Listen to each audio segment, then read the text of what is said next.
KBS 7시 뉴스 함께하고 계십니다. 지금 시각은 7시 27분입니다. 인기 직업 중에 하나죠, 공무원. 그런데 그 인기가 이제 예전 같지는 않습니다. 최근에 또 어렵게 시험에 합격했음에도 자발적으로 자리를 떠나는 젊은 공무원들이 늘고 있다고 하는데요. 어떤 상황인지 이호범 강원도청 공무원노조 위원장 모시고 말씀 들어보겠습니다. 어서 오십시오. 예, 안녕하세요. 네, 자, 젊은 공무원들이 좀 공직을 떠난다는 뉴스가 벌써 몇 년 전부터 많이 얘기가 나오고 있습니다. 지금 시험 지원율도 많이 낮아졌죠? 예, 그렇습니다. 연도별 경쟁률부터 좀 먼저 국공채 기준으로 말씀을 드리면요. 2011년도에는 거의 20대 1에 가까운 경쟁률을 기록했다가 올해는 7.4대 1의 경쟁률을 기록했습니다. 이게 점점 해를 거듭하면 할수록 점점 하락 추세에 있습니다. 그리고 지금 말씀하신 퇴직률 관련해서도 3년간, 그러니까 2020년도부터 2022년까지 강원도 도내에 있는 이제 시군을 다 합쳐서 전체 채용 인원이 3,535명인데 이 중 퇴직한 인원이 저희 16에서 17%인 566명에 달합니다. 이 중에서 개인 사정으로 퇴직한 인원이 한 9%, 조직 부적응으로 퇴직한 사유가 한 1%, 그리고 이직으로 인한 퇴직 사유가 한 7% 정도 돼서 지금 점점 퇴직률이 좀 높아지고 있는 추세, 이렇게 정리해서 말씀드리고 있습니다. 예.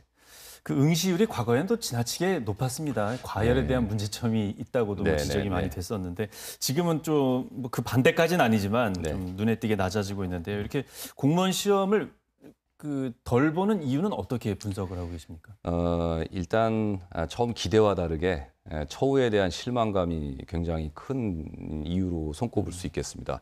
그중에서 첫 번째가 그 낮은 임금이라고 말씀을 드리고 싶은데요. 2022년도 한국행정연구원 공직생활 실태조사에 따르면은 퇴직을 하는 가장 큰 이유의 74.1%가 낮은 급여로 손꼽혔습니다. 그러다 보니까 그 구급 1호봉 현재 본봉이 177만 원 정도이고요. 그리고 이제 반면에 그 최저 시급은 201만 원 정도가 됩니다. 그러니까 어떤 본급의 급여에 대해서 최저 시급보다도 미치지 못하는 급여로 인해서 젊은 공직자들의 좀 이탈이 좀 가속화되고 있고요. 인사혁신처가 매년 조사하는 민관 보수 수준 실태조사에 따르면 지난해 그 민간 대비 공직자들이 받는 그 어떤 보수의 율이 83%로 2000년대 조사 이후로 최저의 퍼센테이지를 차지하고 있습니다. 그렇기 때문에 전체적으로 낮은 급여가 가장 큰 문제라고 할 수 있겠고, 또 다른 또 이유로는 젊은 공직자들이 좀 중요시 여기는 부분 중에 하나가 워라밸 일수가 있는데 막상 들어와 보니 그 높은 어떤 노동의 강도로 인해서 워라밸과 좀 다소 거리가 먼 이유로 좀 그만두는 이유가 있고, 또 연금 문제도 이렇게 들 수가 있겠습니다. 응시율이 낮아지는 시기를 잘 보면 연금 개혁과 좀 연관이 있습니다. 시기가. 맞습니다. 또 한쪽에서는 월급은 좀 적지만 그래도 연금에 대한 메리트가 있지 않느냐, 이런 얘기가 아직 나오지 않습니까? 일단 지금도 말씀드렸다시피 당장 먹고 살기 힘든데 그 연금 65세 이상부터 받는 연금에 대해서 무슨 비전이 있겠냐는 생각이 들고, 아시다시피 공무원 연금은 2010년도, 2015년도 두 번에 걸쳐서 연금 개혁을 단행했습니다. 그래서 구조상으로는 더 내고 덜 받고 늦게 받는 구조로 전체적으로 연금이 개혁이 되어 있습니다. 그리고 이제 또 덧붙여서 퇴직 관련 제도 어떤 측면에서 보면 공무원 퇴직금도 최대 민간과 비교해 봤을 때는 39% 정도밖에 못 받는 그런 어떤 현재 상황에 놓여 있습니다. 그리고 또 보면 워라밸 이 문제일 것 같은데요. 그렇죠. 강릉시에서 공무원증에 녹음 기능 들어간 걸로 발급하기로 한 것처럼 업무의 영역이라든가 전문성, 이런 것들이 워라밸과 관련이 있지 않을까 싶은데 이런 고충들도 좀 이유가 되겠죠? 그렇습니다. 현장의 최전선에서 민원 업무를 대하는 공직자들은 대부분 하위직 공무원들이 많습니다. 그런 젊은 공직자들이 민원을 떠맡는 구조가 지금 현재 공직 시스템이라고 보시면 되고요. 민원으로 인해서 뭐 자살 충동, 우울증, 공황장애 등 각종 스트레스, 이런 것들이 지금 이제 젊은 공직자들에게 강하게 밀려온 어떤 압력으로 그렇게 압박으로 느껴지고 있고 네. 오랜 저희 같이 공직 생활을 한 20년 가까이 근무한 공직자들도 좀 약간 좀 까다로운 민원, 악성 민원에 대해서는 되게 상대하기 힘든데 젊은 공직자들이 그 민원을 상대한다는 자체가 좀 어려운 민원을 상대하는 자체가 굉장히 심적으로 부담되고 그 어려운 그런 어떤 과정이라고 생각을 합니다. 그래서 네.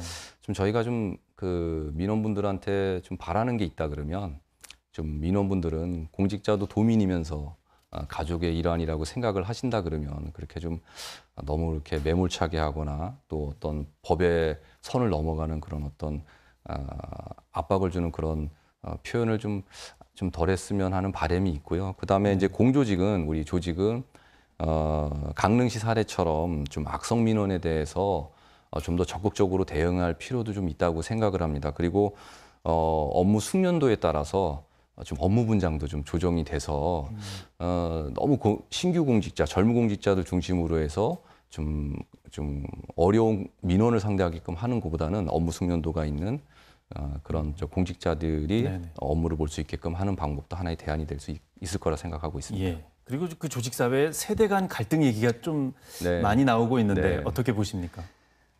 이게 아시다시피 이제 공조직이라고 저희 공무원 조직은 딱딱한 계급사회 조직이기도 합니다. 네. 그래서 어떤 복종의 의무가 또 이 규정에 명시되어 있고 굉장히 권위적인 조직이라고 할 수가 있습니다.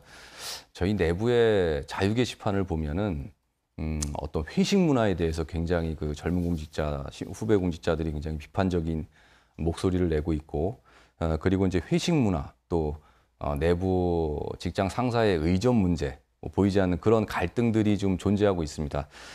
하위직 분들도 우리 후배 공직자들도 굉장히 힘든 부분도 있지만 요새는 어떤 간부 공무원들, 선배 공무원들 입장에서 요새 MZ세대 하니까 그런 부분에 있어서 혹시 갈등 여지가 있을까 봐 좀 오히려 더 조심하는 그런 경향도 저 일각에서는 좀 볼 수가 있는 좀 독특한 현상이 좀 발생하고 있습니다. 예, 서로 눈치 보고 있습니다. 네. 예, 우리 사회 분위기를 대변하는 부분도 참 많이 있는 것 같습니다.